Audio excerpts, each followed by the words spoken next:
Assalamualaikum warahmatullahi wabarakatuh. Hello guys, jumpa lagi dengan Bang Yus di Galilea Media Channel. Channel yang mengedukasi, menginspirasi, dan mengilhami tentunya.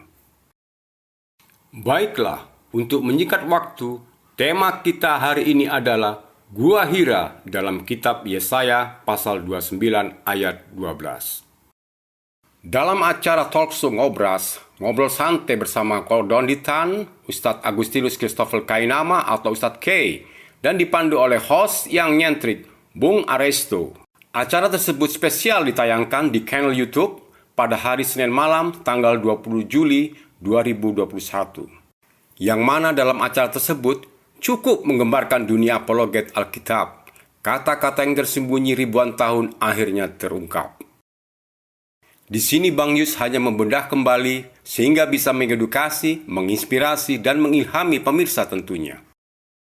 Kita langsung masuk pada tema Gua Hira dalam Yesaya pasal 29 ayat 12.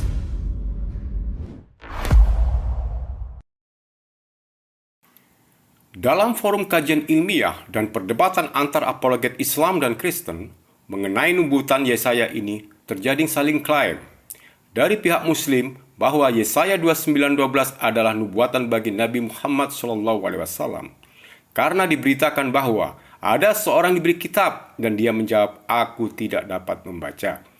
Di sisi lain, kaum Kristen beranggapan bahwa kitab Yesaya adalah nubuatan penggenapan buat Yesus.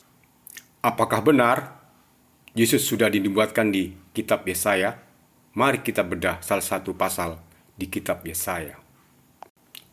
Yesaya pasal 53. Referensi ini bersumber dari situs web Alkitab Sabda. Ayat ke-1. Siapakah yang percaya kepada berita yang kami dengar, dan kepada siapakah tangan kekuasaan Tuhan dinyatakan? Di ayat tersebut ada kata kami. Siapakah yang berbicara di situ? Karena menggunakan kata kami. Tentunya ada dua jawaban. Yesaya atau Tuhan. Jika Yesaya yang berbicara, kata-katanya akan demikian. Siapakah yang percaya kepada berita yang aku dengar? Kalau Tuhan yang berbicara akan seperti ini. Siapakah yang percaya kepada firman-Ku? Sebenarnya, membahas kata kami dalam ayat tersebut cukup luas dan dalam makna arti katanya. Dan di ayat selanjutnya, ayat 5, ayat ini banyak sekali dibanggakan dan diandalkan oleh kaum Kristen yang diklaim katanya nubuatan buat Yesus. Dan very clear. Ayat 5, tetapi dia tertikam oleh karena pemberontakan kita. Dia diremukan oleh karena kejahatan kita. Ganjaran mendatangkan keselamatan bagi kita ditimpakan kepadanya, dan oleh bilur-bilurnya kita menjadi sembuh. Ayat 6. Kita sekalian sesat seperti domba, masing-masing kita mengambil jalannya sendiri, tetapi Tuhan telah menimpakan kepadanya kejahatan kita sekalian. Ayat 7. Dia dianiaya, tapi dia membiarkan diri ditindas dan tidak membuka mulutnya seperti anak domba yang dibawa ke pembantaian, seperti induk domba yang keluh di depan orang-orang yang menggunting bulunya, ia tidak membuka mulutnya. Hai. Ayat 5 sampai dengan 7 adalah bagian ayat favorit di kalangan apologet teologi Kristen. Adalah ayat nubuatan penggenapan Yesus. Very clear. Tetapi menariknya guys, para sarjana-sarjana teologi dan apologet Kristen membatasi nubuatan Yesus pada ayat 5 sampai dengan 7. Dan di ayat berikutnya seolah-olah terabaikan. Justru di ayat selanjutnya, yaitu ayat 10, menjelaskan secara spesifik ciri-ciri dan karakter orang yang dimaksud dalam nubuatan Yesaya pasal 29. Baiklah, saya bacakan ayat selanjutnya. Ayat 10. Tetapi Tuhan berkehendak meremukkan dia dengan kesakitan. Apabila dia menyerahkan dirinya sebagai korban penebusan salah, ia akan melihat keturunannya. Umurnya akan lanjut dan kehendak Tuhan akan terlaksana olehnya. Jadi, pada intinya, di ayat 10 sudah cukup jelas bahwa Yesus tidak terbukti tergenapi sebagai seorang sosok yang dinubuatkan di kitab Perjanjian Lama yang banyak diklaim selama ini. Masalah yang memberatkan di ayat 10 adalah harus mempunyai keturunan dan berumur panjang. Berdasarkan kitab Perjanjian Baru, apakah Yesus punya keturunan dan apakah Yesus berumur panjang? Fakta di kitab Perjanjian Baru, Yesus mati, dikuburkan, dan bangkit kembali di usia 33 tahun. Dan Yesus tidak ada catatan menikah, apalagi mempunyai keturunan. Oke guys, jelaskan very clear. Baiklah teman-teman, kita langsung masuk pada inti tema. Apakah benar kata gua hira ada dalam kitab Yesaya 29 ayat 12? Materi pada tampilan ini Bang Yus ambil dari sumbernya, yaitu dari channel Kodon Ditan dan Jim Media Channel yang saya deskripsikan dan sertakan di bawah tampilan layar ini. Yesaya ayat 12 pada tampilan layar ini terdiri dari beberapa sumber. Yang Bang Yus bahas pada sajian tema ini bersumber dari teks Masoret berbahasa Hebrew atau Ibrani dan teks Septuaginta yang berbahasa Yunani Koine atau Greek. Teks versi Masoret. Fenittat hasper al-aser lu yada' seper li'amal kira naseh fi amor lu yadati seper. Di ayat ini ada kata kira yang jadi tema khusus, artinya baca atau membaca. Selanjutnya Bang Yus bacakan versi Septuagintanya. Kai dote setae to biblion to eis kairas anthropon. Di teks Septuaginta yang Bang Yus baca tadi ada kata kairas yang artinya adalah tangan. Coba kita bandingkan kata keduanya, kiro dan kairas. Tanda panah di atas adalah tanda kata kiro, sedangkan tanda di bawah adalah tanda kata kairas. Di kiri bawah ada teks berbahasa Hebrew atau Ibrani, yaitu kiro, artinya baca. Dan yang di sebelah kanan yang berbahasa Yunani, yaitu kairas, yang artinya tangan. Sepertinya disinilah problem itu berawal, dalam mana arti terjemahan secara bahasa. Baca kalau dalam bahasa Yunaninya anagnosi. Untuk lebih mendalami, coba kita bandingkan teks Septuaginta dalam versi teks terjemahan bahasa Inggris. Berikut ini teks terjemahan bahasa Inggris oleh LCL Brinston tahun 1851. Kata kairas anthropon dalam Septuaginta LXX diartikan dengan into the hand of man. Berikut terjemahannya. And this book shall be given into the hand of man. This is a learned. And one shall to say to him, read this. And he shall say, I am not learned. Terjemahan LCL Brinston ini masih lebih mendekati naskah teks Septuaginta. Selanjutnya, terjemahan bahasa Inggris King James Version 1769. And the book is delivered to him that is not learned, saying, read this, I prayed, and the said, I'm not learned. Terjemahan ini sepertinya semakin menjauh dari teks Septuaginta.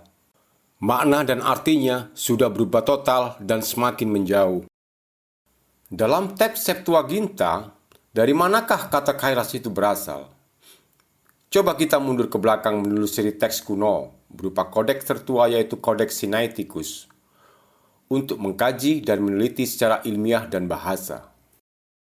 Ini adalah Kodeks Sinaiticus, di mana teks ayat 12 ada pada naskah sebelah kiri tengah yang diberi tanda merah. Dan di kanan atas adalah perbesaran dari teks tersebut. Sedangkan di kanan bawah adalah teks kata di mana teks Septuaginta menyalin atau menyadur. Mari kita perhatikan. Melihat susunan huruf dan jarak spasi sama antar huruf. Dan ada sesuatu yang janggal pada kata yang diberi tanda merah. Sepertinya ada huruf sisipan yang tidak sama dengan spasi dan besaran huruf. Nampak jelas sisipan dan penambahan huruf, yaitu huruf epsilon dan sigma pada tanda panah. Kalau tidak ada sisipan dan penambahan kata, itu sebenarnya kata kira. Ini fakta dan ilmiah. Silakan teman-teman bisa melihat, membedakan dan memahami sendiri secara teks, konteks, dan bahasa. Coba kita lihat dan bandingkan, masih dalam kodeks Sinaiticus, kata kairos dengan karakter huruf maupun spasi antar hurufnya. Ini di Ayub, kairos. Ini di Kisah Para Rasul, kairos. Ini di Amsal, kairos. Ini di Mazmur, kairos. Ini di Song of Song. Di sini agak menarik. Di bawah yang diberi tanda kotak merah ada tulisan kata kairos. Dan di atas sebelah kanan kotak biru ada kata kira. Apabila kita bandingkan dengan Yesaya 29 ayat 12, ada kesamaan makna huruf dan kata. Jadi, apa sebenarnya kata kira yang dimaksud? Mari kita telusuri lebih dalam. Di Wikipedia bahasa Yunani, kata kira dipakai dan digunakan merujuk pada nama tempat, yaitu Gua Hira, yang keberadaannya berada di Mekah. Demikian juga buku-buku histori dan karya ilmiah para cendekiawan dan penulis dari Yunani juga memakai kata kira merujuk pada nama Gua Hira. Berikut beberapa contoh buku tersebut.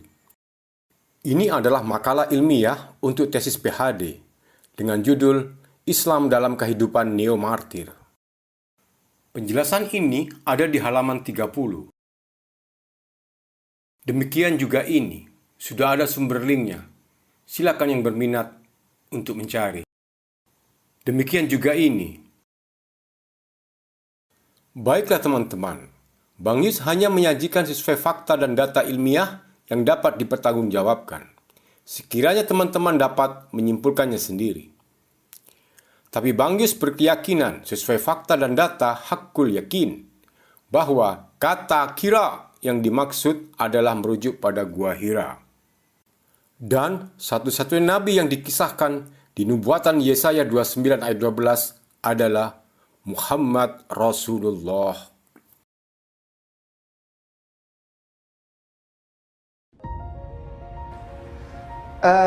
Saya Ustadz Dondi, Ustadz Adebung, saya Ariesto dan Sueb di sana yang lagi nonton di Ternate Dorang sana semua, ada Reski, dan ada mualaf-mualaf lain. Ini yang sebetulnya kita mau sampaikan.